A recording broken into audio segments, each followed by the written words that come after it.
Silence hangs between them for several heartbeats before Marcus exhales slowly. Alina can see the military man warring with the scientist he used to be before decades in uniform varied that part of him. Even if that's theoretically possible, he says, lowering his voice despite the secure connection, the energy requirements would be astronomical. Yes, Alina splits her screen, showing him schematics of Yarn's experimental power systems. But not impossible. Look, we've been developing superconducting magnetic arrays for particle acceleration that can handle energy densities orders of magnitude beyond anything the public knows about. Marcus leans closer to his camera. You're talking about the Project Prometheus containment systems. Those are experimental, unstable. And our only shot, Alina interrupts. Marcus, I need access to Cheyenne Mountain. The underground facilities, the hardened power grid, the existing rail systems. It's the only place we could build something like this fast enough. Even if I could get you in. And that's a big if. We're talking about repurposing half the North American power grid. The president is already considering surrender terms. Alina's jaw tightens. She forwards him a classified file. Satellite imagery showing hegemony harvesting operations already beginning on the far side of the moon. Mechanical tendrils burrow into the lunar surface, extracting rare elements. They're not waiting for our surrender, she says quietly. This is already an occupation, and based on their energy signatures, I'm betting their shields operate on quantum field manipulation. They're expecting energy weapons because that's all they've ever needed to defend against. But a solid projectile moving at relativistic speeds, that's just mass and velocity. No energy signature to detect until impact. Marcus stares at the lunar images, his expression hardening. How would we even test something like this without them detecting it? We wouldn't, Alina admits. It's built in secret and pray it works when we need it. She doesn't mention her other calculation, that the hegemony's demonstration against the Burj Khalifa revealed a critical flaw. Their weapons had been precise, clinical. They'd destroyed only what they targeted, with minimal collateral damage. That suggested precision targeting over raw power. Species that evolved toward efficiency over overwhelming force might have blind spots. I need an answer now, Marcus, Alina presses. The longer we wait, the more they learn about our infrastructure. Marcus's face becomes a mask of military calculation. I'll need to go through back channels. Official requests would be monitored. How long? 12 hours, maybe less. He stands, already reaching for a secure phone. Start packing whatever you need. And Elena. He pauses, his expression softening momentarily. We were always better at building things than maintaining them, weren't we? The bittersweet reference to their failed marriage brings a sad smile to her lips. Maybe this time we'll build something worth keeping. 24 hours later, a nondescript convoy of trucks passes through 3 military checkpoints to enter Cheyenne Mountain Complex. Alina rides in the lead vehicle, her tablet displaying the preliminary calculations for what will soon be called Project Gauss, humanity's best and perhaps only hope against extinction. As they pass deep into the mountain, Alina watches hegemony ships gliding silently through the clouds above Colorado Springs.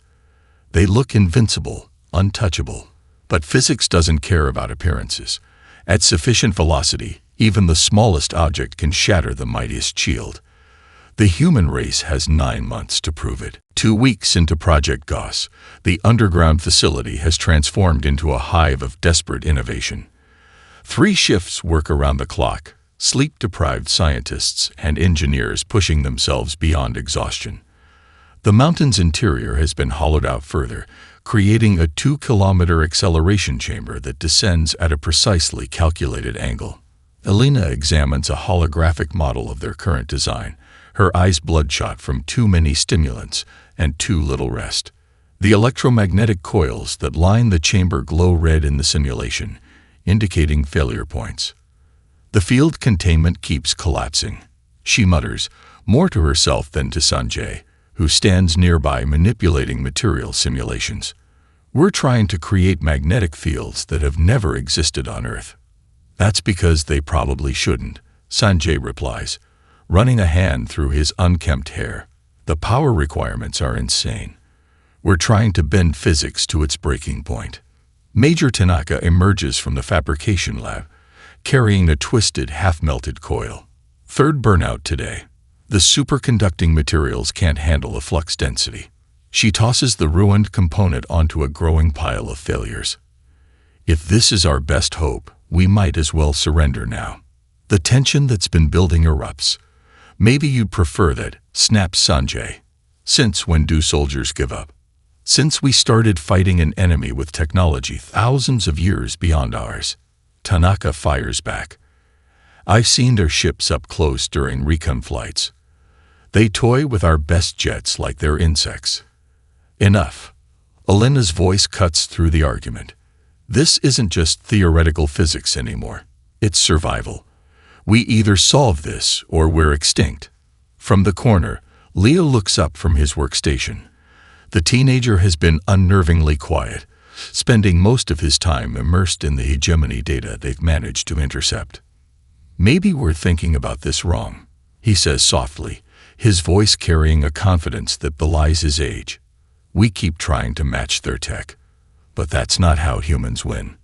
He projects a series of images onto the main screen. Cavemen fashioning spears, medieval archers against armored knights, guerrilla fighters against modern armies. Asymmetrical advantage. We don't need to be stronger. We need to exploit what they don't expect. Leo pulls up his analysis of hegemony shield frequencies. Their defensive systems are tuned to detect and counter energy signatures. But their evolutionary history shows why. All 12 species developed energy-based weapons first. None of them followed our path. Alina stares at the display, a new possibility forming. Their shields are optimized for efficiency against what they know. But they might be completely blind to what they don't expect. Exactly, Leo nods. I've been studying their communication patterns too. They're predictable. Their species each think in rigid patterns. Together, they're formidable, but individually, they lack creativity. Alina finishes. Show me the shield frequency analysis again. As Leo displays the data, Alina's exhaustion momentarily lifts. She turns to the team, eyes suddenly bright with the fever of breakthrough. We don't need to overcome their shields. We need to bypass them completely. She walks to the main engineering table, pulling up the accelerator design. Forget the power constraints. We go with a burst system. Channel everything we have into a single millisecond pulse. Magnetic bottle containment, like we use for fusion research. For the first time in weeks, Sanjay smiles. Unstable as hell, but if it works even once. One ship, Major Tanaka says quietly.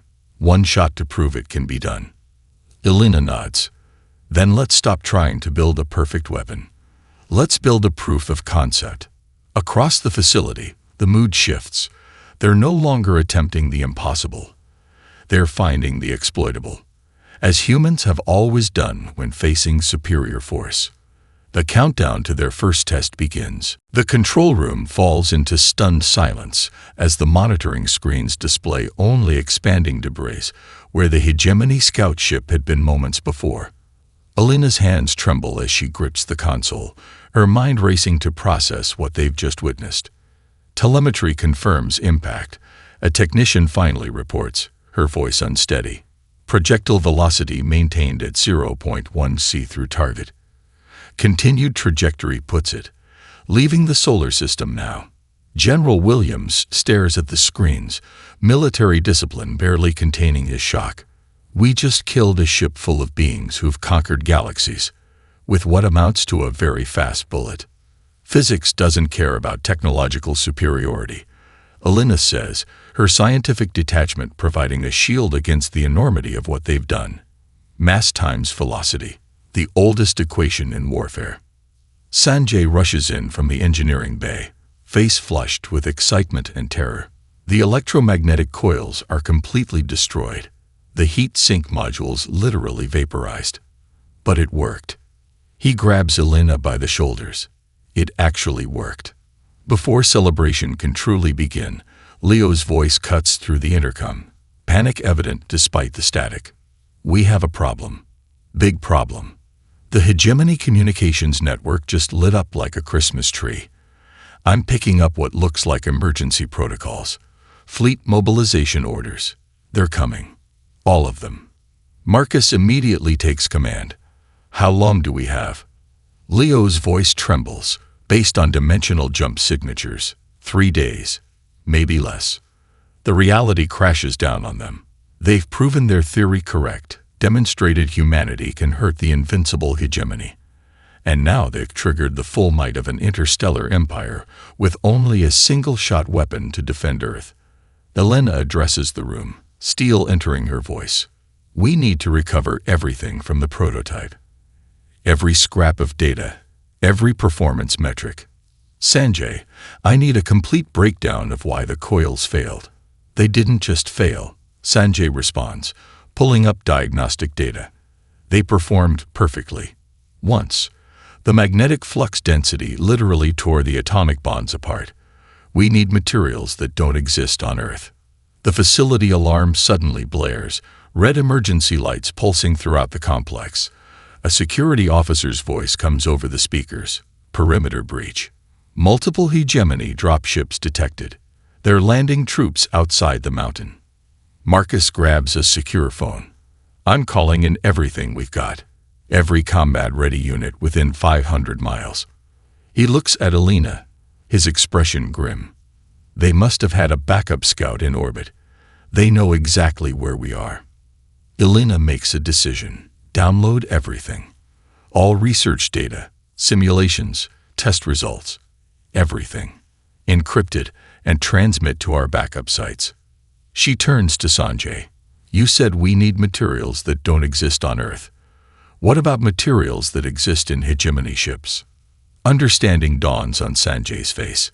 They're hull composites, they're power conduits, if we could get samples. Exactly.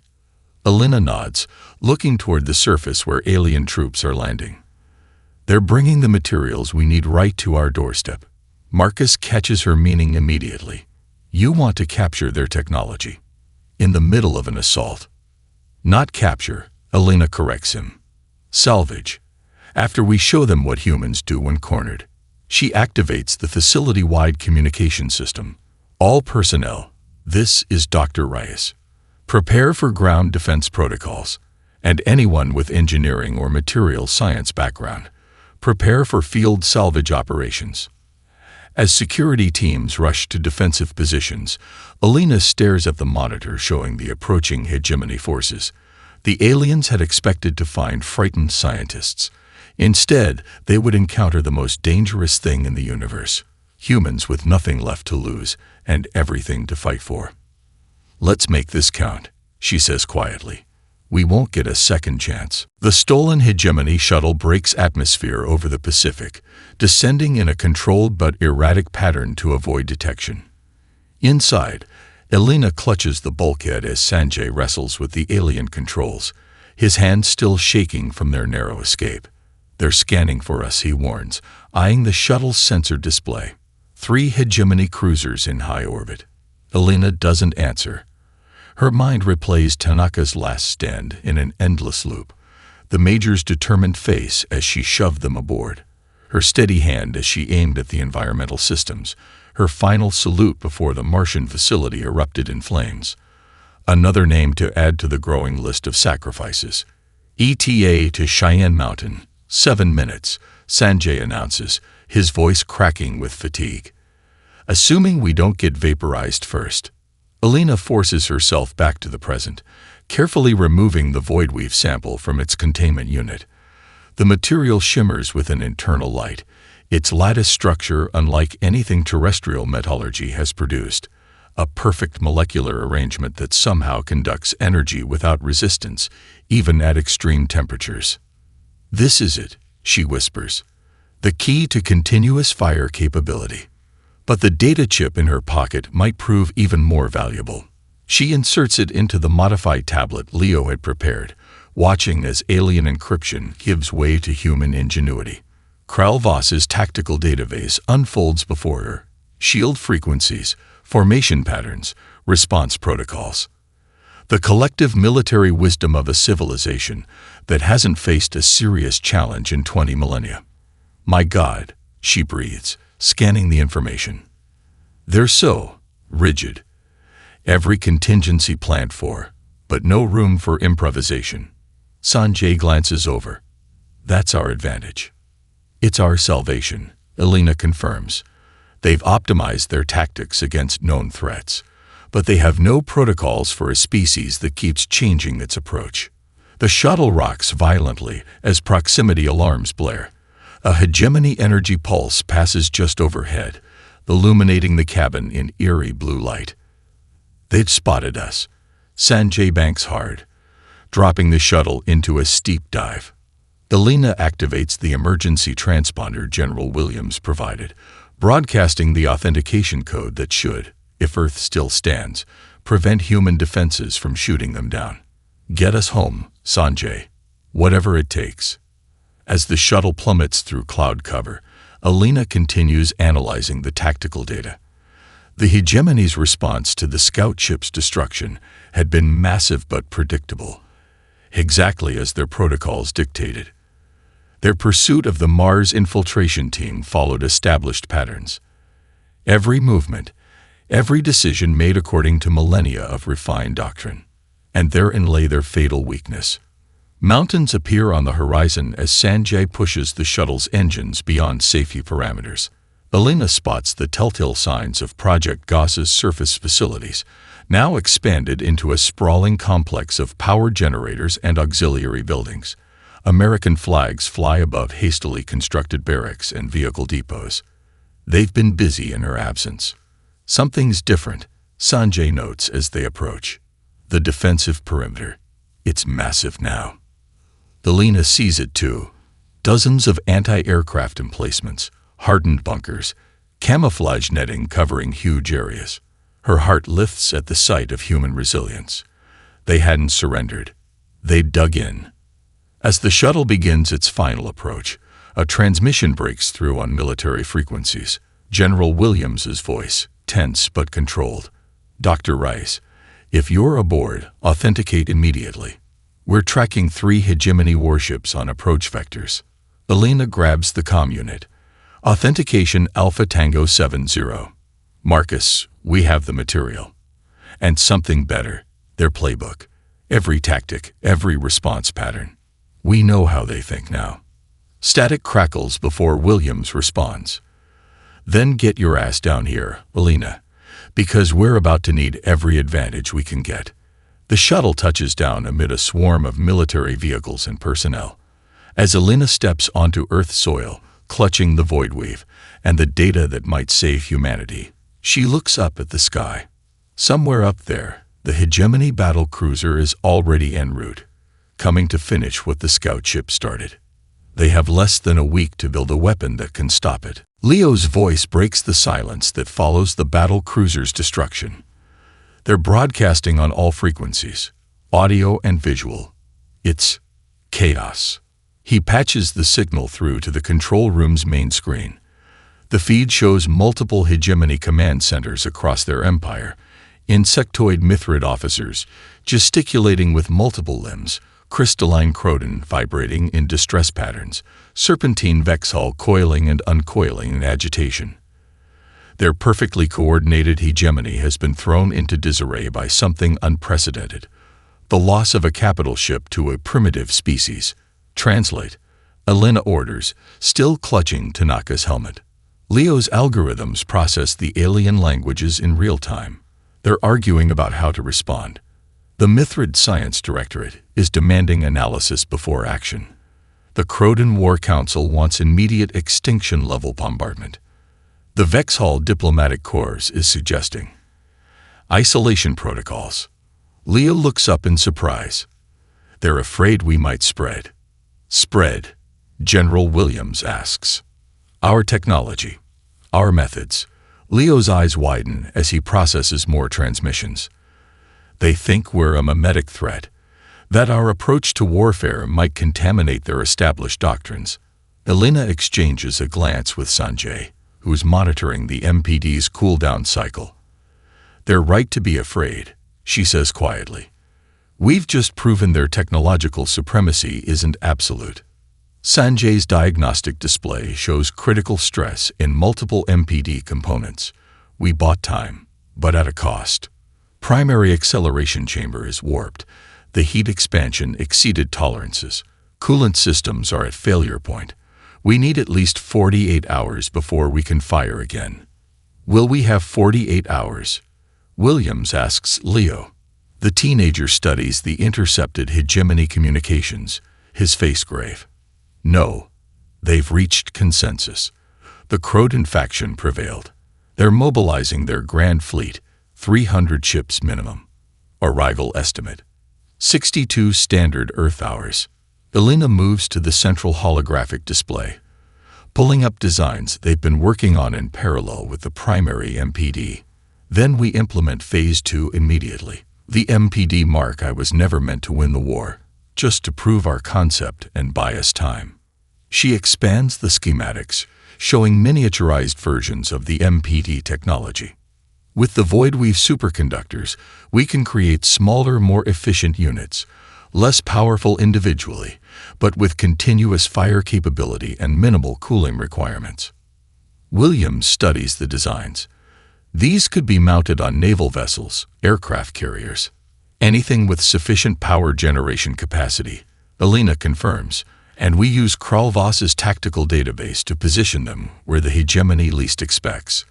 Their battle formations are optimized for energy weapon exchanges.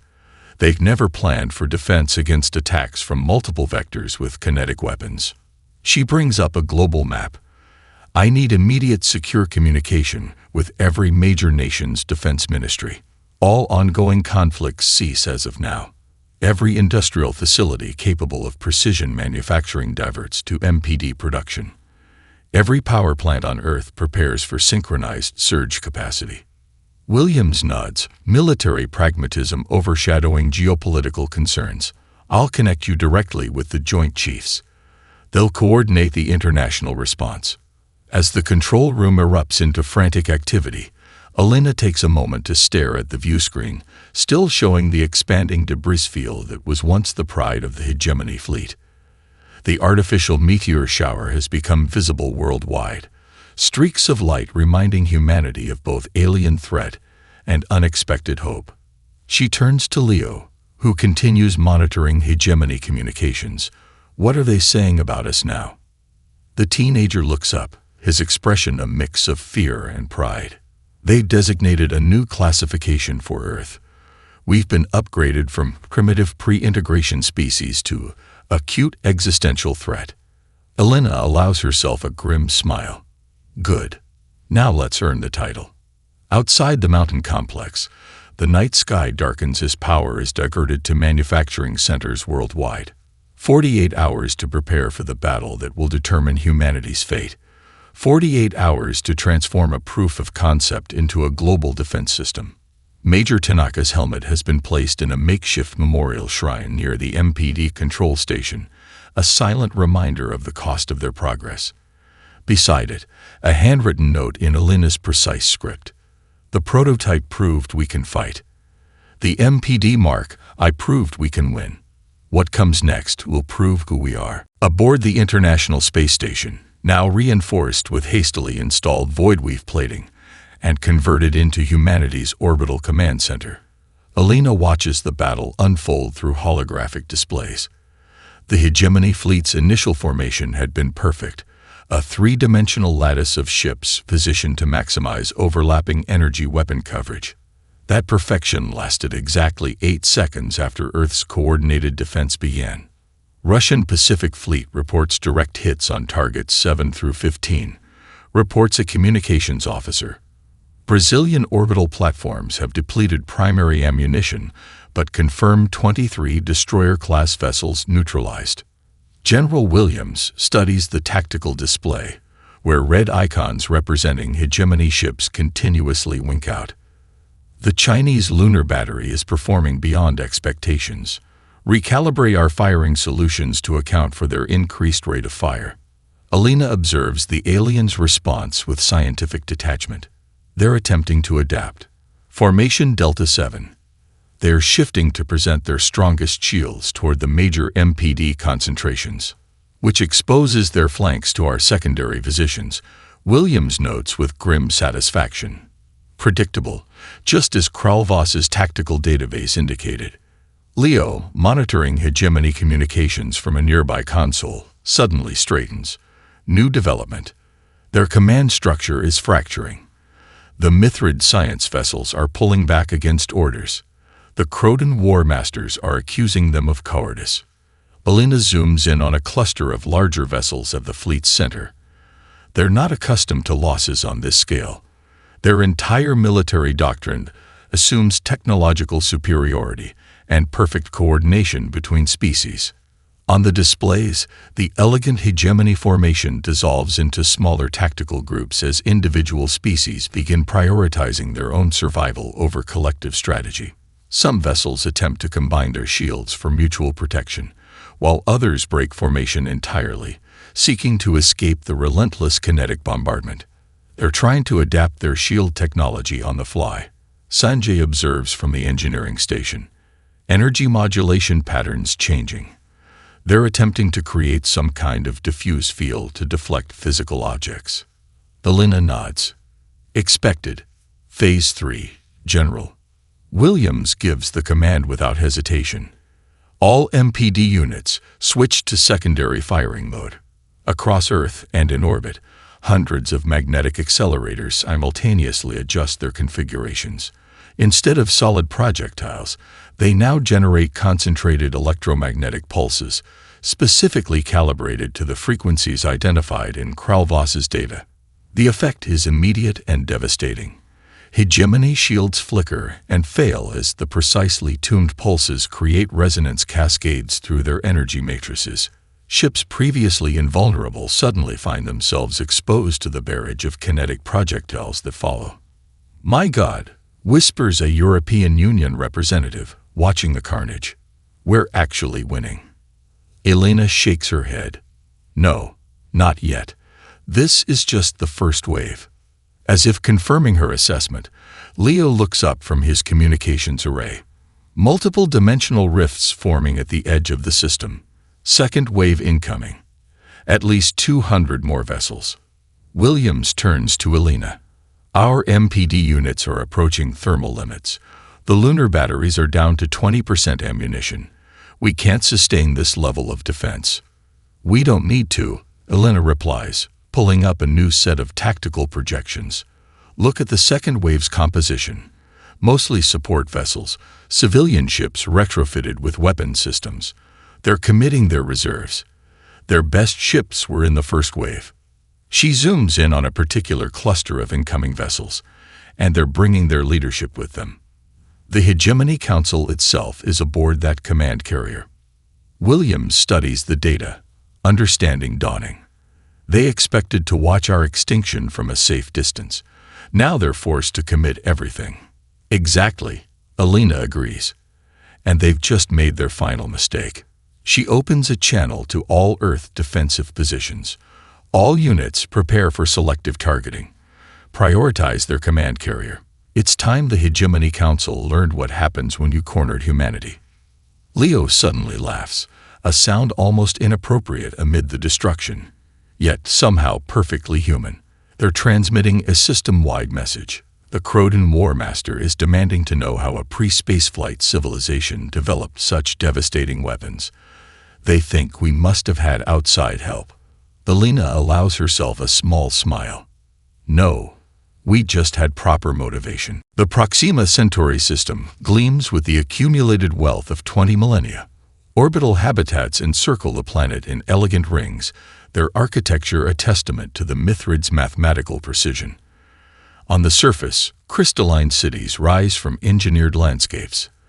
A civilization that has known neither war nor want for thousands of years. From the bridge of the Nemesis, Elena watches the approaching world with complex emotions. "It's beautiful," she admits quietly to Williams. "So was Earth," he replies. before they threaten to strip it bare. The human squadron moves in silent formation, 12 vessels against an empire. Each ship bears the name of vengeance deities from Earth's cultures.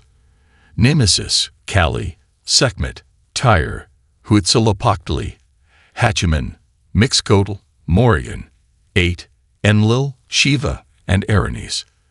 Their hulls incorporate salvaged hegemony technology alongside human innovation, hybrids like their creators. Proximity alert, reports the tactical officer. Automated defense satellites detecting our presence. On the view screen, small orbiting platforms activate, their energy weapons charging. They're ancient, ceremonial, defensive measures from a bygone era when the hegemony still had rivals. Curious, Leo observes from his communication station. These defenses are perfunctory. Their shield frequencies haven't been updated in over 2,000 years. Williams gives the order. Neutralize them. Minimal force. The MPD Mark II systems aboard each human vessel fire with surgical precision. Relativistic projectiles no larger than rice grains impact the satellites, disabling their power cores without destroying them completely. First line of defense eliminated. Tactical confirms. No alarm transmission detected. Elena checks the mission timeline. We have approximately 12 minutes before automated systems alert planetary defense. Williams addresses the squadron. You all know the plan. Precision strikes only. We're not here for vengeance or extermination. We target military infrastructure, dimensional gate generators, and command centers. No civilian casualties if it can be avoided. The human ships split into their designated attack formations. Elena watches from Nemesis as Kali and Sekhmet descend toward the planetary surface, targeting the primary dimensional gate complex that connects the Mithrid homeworld to the wider hegemony. Orbital defense grid activating. Tactical warns. Energy signatures consistent with capital-class shield generators. On the view screen, a shimmering dome begins to form over key Mithrid facilities. The aliens have learned from Earth's defense. These new shields are specifically calibrated to deflect physical projectiles. Right on schedule, Elena notes with satisfaction. They're adapting, but they're following predicted patterns. She turns to Leo. Signal the squadron. Phase 2. Leo transmits the coded burst. Across the human vessels, MPD systems reconfigure to their secondary mode. The electromagnetic pulse that follows, precisely tuned to the frequencies extracted from Kralvos's database, causes cascading failures throughout the Mithrid defense grid. Shield collapse confirmed. Tactical reports.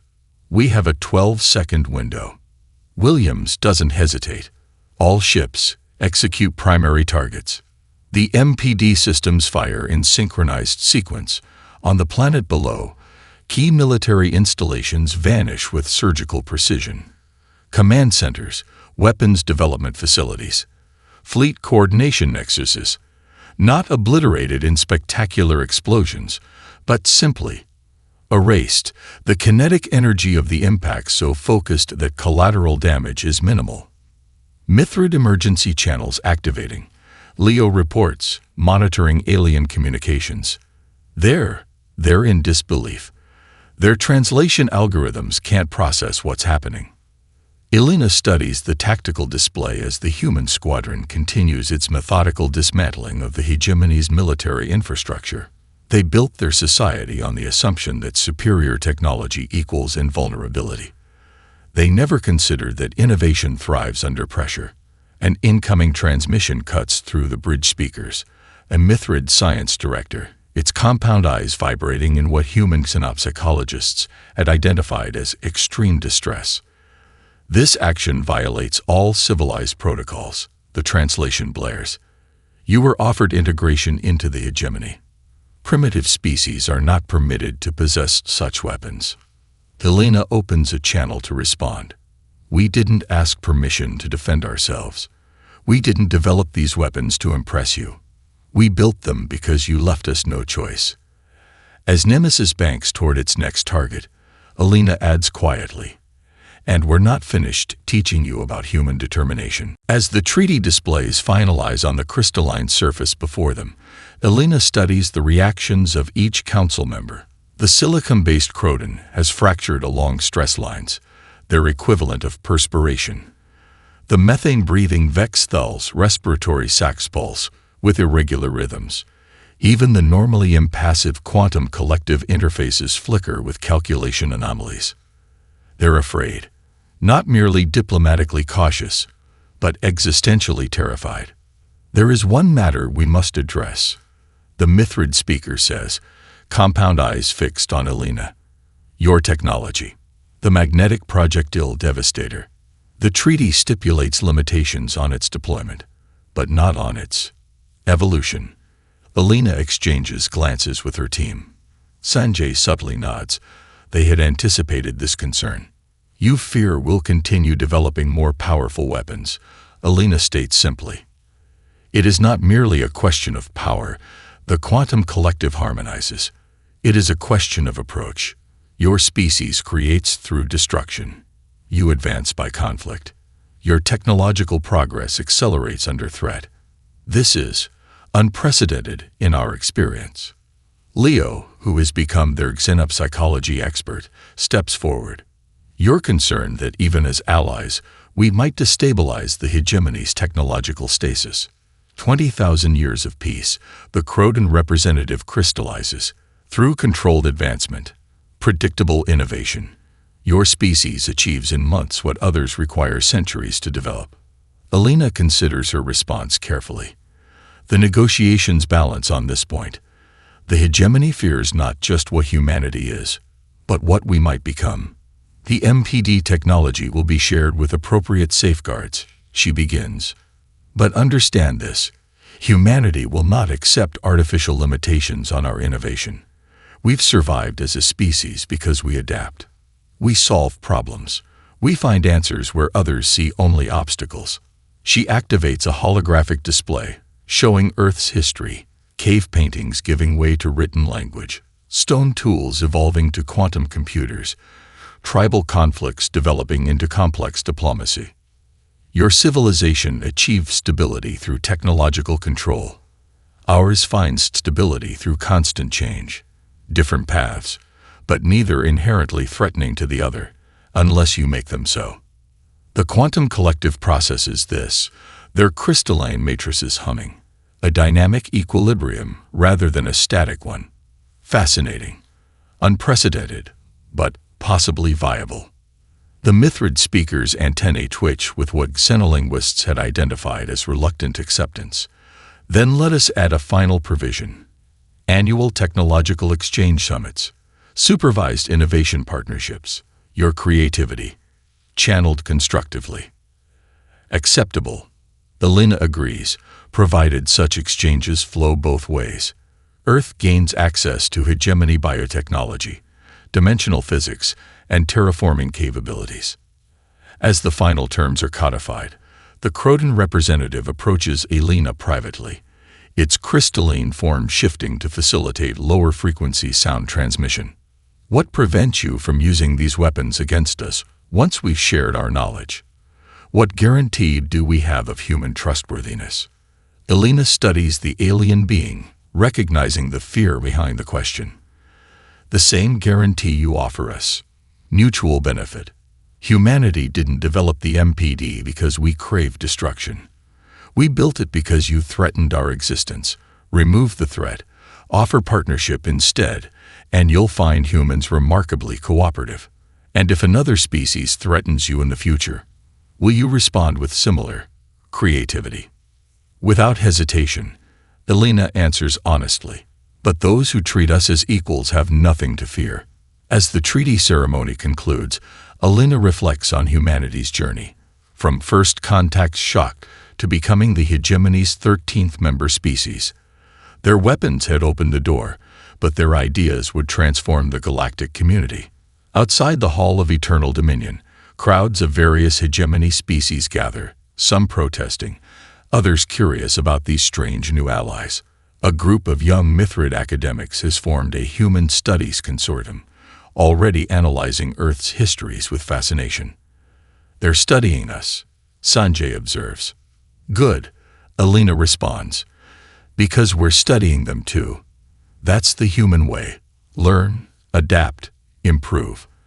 And now we have an entire galaxy to learn from. General Williams, ever the pragmatist, checks a secure communication from Earth. The Secretary General confirms ratification of the treaty.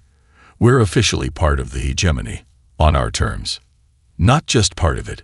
Alina corrects him, watching the hegemony council members exit in their ceremonial procession. We're going to change it. That's what humans do.